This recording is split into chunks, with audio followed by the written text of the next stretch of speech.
Hey guys, going to show a few cards. I got a pretty cool story I learned from this book here, Kramer's Choice by Mike Kramer. If you happen to catch the episode I did with him, it was right around the time this book was coming out, and I highly recommend this book. It's a great read. I learned a lot. One of the most interesting things I learned from this book was where the logo came from Pacific, the Crown logo, which ultimately led to what I consider some of the best cards ever from Pacific, or anyone for that matter, these die-cut Crown cards. It's pretty interesting. He was, fall 1993, he was invited out to Barcelona, Spain with his wife by the MLBPA, and it was something to do with the World Baseball Organization meetings. But anyway, on that trip, he kept seeing the Spanish emblem, the Crown emblem, on all these buildings and places. He kept seeing it over and over, and he liked it. And that's really where the logo came from and led to these cards. So, you know, as someone who has some of these cards in my collection, it made me really appreciate them even more, just knowing the backstory of where that idea and design came from. If you think about a lot of vintage cards that we love, we don't know a lot of the background as far as like where the design came from, the ideas, who designed them. But with these cards, you know, by reading this book, I was able to learn that, which is really cool. So Mike, he talks about, you know, in 95 when he came up with these type of cards, how they were, you know, very popular, and they're still popular 30 years later under a different company, but the design has stood the test of time. And he takes a lot of pride in how they came out, because one of the things he goes through in this book is that he created his own cards. He had his own manufacturing. He built his own machine to make cards. It's really interesting what he accomplished with that. So you can imagine if you're making these cards yourself with your own manufacturing, he takes a lot of pride knowing that a lot of them grade out very well still to this day.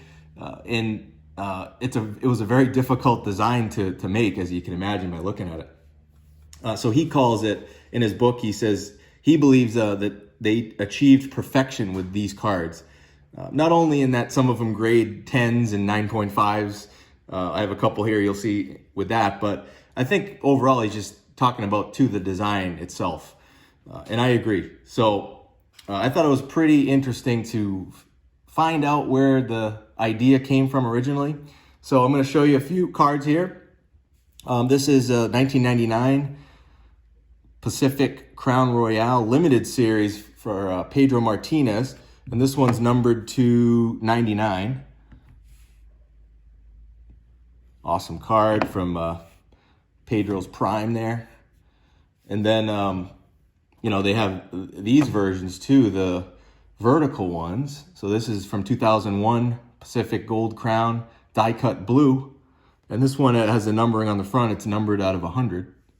I got this one graded along with that last one. Myself, they both came back PSA 8s. And then I just got this one back along with it in a recent order, PSA Mint 9 of a 2001 purple. So the purple is numbered to 50. Just awesome cards. And then lastly, we got a couple Tom Brady rookies from Pacific in gem mint condition. So this is a 2000 Crown Royale Brady rookie. And these are not serial numbered, but pretty tough to come by, especially there's two versions. So this one is the gold version. This was, I believe, hobby only. And then this one, the maroon, this is a retail version. It's pretty sneaky, pretty tough card to come by, because as you'd imagine with retail, less of them are around right now. So this one is also a gem mint from Beckett. But more than anything with the grades and anything, for me, it's just like these designs are incredible. Incredible cards from Pacific.